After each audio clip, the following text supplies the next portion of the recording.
it's Annalise with Music Notes, and I'm here to show you how to make this sweet pumpkin card, pumpkin house card, who's ready for Halloween with a little owl. I'm going to show you step by step how to make this card from my card kit that I have available in my Etsy shop. So this is what the kit looks like. It comes in a plastic bag. It has full color instructions on how to make this card. So you'll see that it has the featured product that we're using from Art Impressions and also other supplies that you're going to need, and also the full instructions so you can recreate this card totally from scratch with all the dimensions and information you need for that. So today we're not going to need this because I'll take you through step by step in this video. So let's go ahead and get started. We'll talk about the supplies we need for this card. You're going to want some ink to do some ink blending on the background. So I've picked out some colors here using the Tim Holtz Distress Oxide because it has a more of a matte finish and I just like the way it looks. It might be a little better for Halloween in my opinion.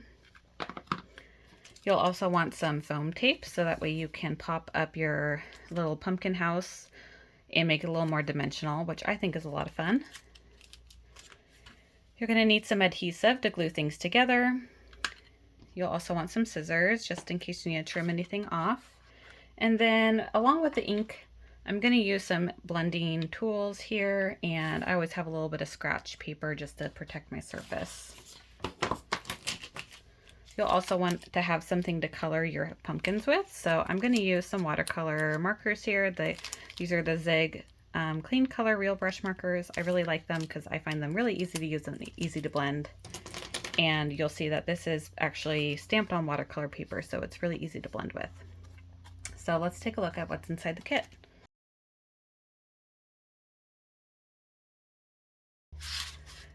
So the kit has this craft cardstock card base. It has a score line for you to follow. It also has this panel here that already has a circle die cut for you. A little bit of orange paper just to add a little more of that Halloween color to it, and then some stamped images. So this pumpkin house cubby is already cut out for you. It has these little hinges on the doors, so it's super cute little detail. And we're gonna color this. It's on watercolor paper. If there's any little negatives, you can just go ahead and pop those out. Sometimes I just didn't have time to do that for every single kit, so not a problem. You can just pop out anything that's loose, especially around the branches. You also have the sentiment who's ready for Halloween on this little stitch circle die cut. And then finally the little owl in a hat. And to help make these shadows a little more drama on this house, I blocked it out with some black cardstock. So that's available for you as well. Let's go ahead and get started. So the first thing we're going to do is go ahead and fold your card base in half. I like to use a bone folder just to help me have a nice crease on my card. And then we're going to do some ink blending first for this background. We're actually going to blend directly onto this card base.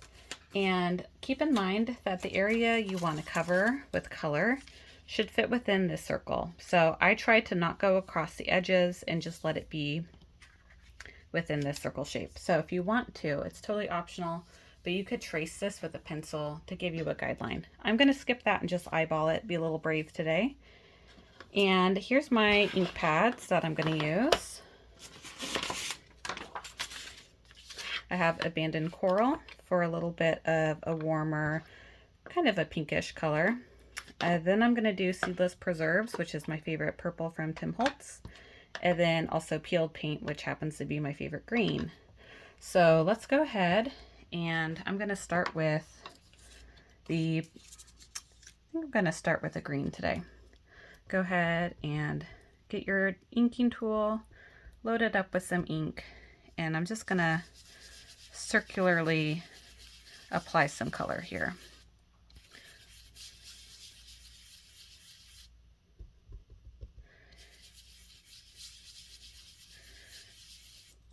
So I can take my circle and make sure I'm reaching the top. Could do a little higher. And it's a very subtle color here on this craft, which I like. If you wanted to have a little more contrast, you could use a white card base instead and just have the colors be a little more saturated. But for this Halloween card, I want it to be a little more subdued. So next I'm going to go ahead and add some of the Seedless preserves right underneath it, and it overlaps with the green a little bit.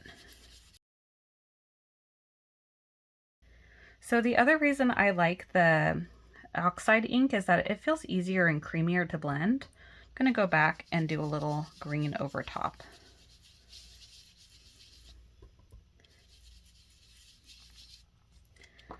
Now let's go ahead and round this out with some of the abandoned coral towards the bottom.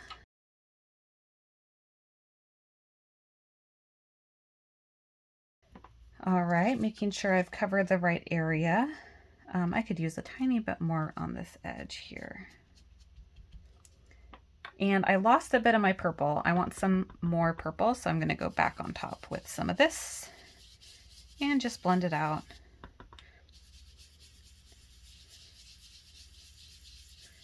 I find ink blending to be really therapeutic and just really fun. So feel free to take your time ink blending however you like. Get your colors just how you want it. And also, if you prefer to use different colors, you're more than welcome to. There's a lot of great colors that you could be using here on this project. All right, so I'm going to call this Pretty Good. And I like the way that it's coming into my circle. And for a little more fun, I'm going to add a little bit of splatter effect. So you can see that there's a little bit of faint circle dots right here. That's because I added a little bit of water to splatter on top of this. So get my inks out of the way. And what I'm going to do for the water is I have a little bit of plastic here, a plastic palette. I'm just going to spray a little bit of water in it. Get my paintbrush nice and loaded up, and I'm just going to tap. There we go. And what's fun about the Oxide ink is that it reacts with water. So you can just let this dry completely, and we'll see how it transforms. So let's set the card base aside for now and focus on coloring the rest of our cards. So we're going to zoom in. I'm going to speed up this coloring section. You can color however you like on your card, but this is just happens to be the product that I'm using. Any kind of watercolor would work great, but if you prefer marker or if you prefer colored pencil, you can totally do that as well. So I'm just going to kind of follow my example here, but feel free to change up the colors and just have fun with the coloring time.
So I finished coloring up my cute little cubbies and the owl.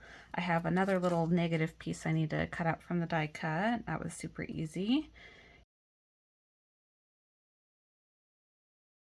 let's get the card base going. On my sample here, you might notice that I've actually inked the edges of the paper and the inside of the circle with some black ink. So if you like that effect, that would be really easy to do. You would just get a black ink pad and carefully feather the edges with the ink. I'm going to skip that for this card today, but that's an optional step that you can totally do. I'm going to go ahead and glue over now that this is dry. See how the splatter effect looks? I think it looks really cool. I'm going to go ahead and glue this panel over top.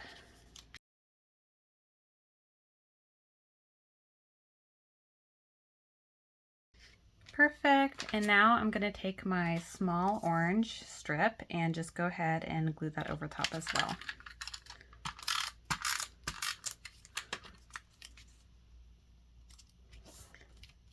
Now, if yours hangs over the edge a little too much, you can always just trim that off with your scissors.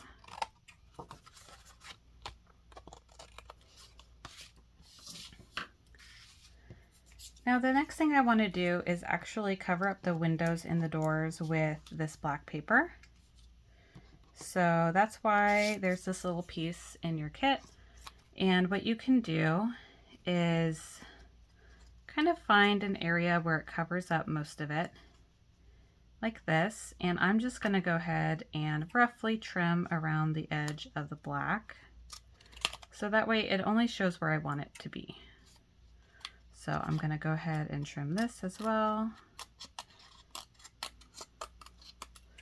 and I'm going to go ahead and make sure it doesn't cover up this tree either. Perfect. So I just did a little eyeball cutting that out, and I find the easiest way to handle this is to just tape it. So instead of dealing with glue, I'm just going to take some regular Scotch tape and apply a little tape around the edge here.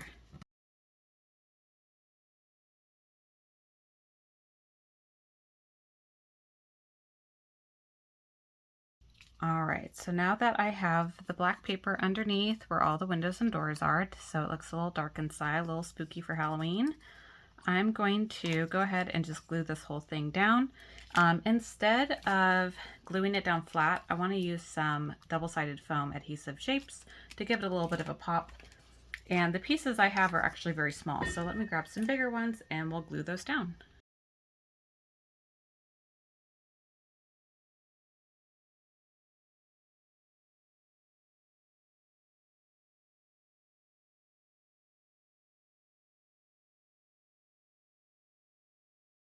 All right, once you have the adhesive revealed on the back, go ahead and position it where you want it. I like to have mine a little bit to the right. Now we can't forget about the little owl and his hat. So something that helps here also is a little bit of tape. Go ahead and tape the hat onto the owl. And then you can also take some foam tape and position him where you want him to be. I'm going to place him right here to the corner of the card. The last thing for this card is the sentiment, who's ready for Halloween. It's already stamped for you on this circle, and you can either go ahead and glue it flat, or you can pop that one up as well.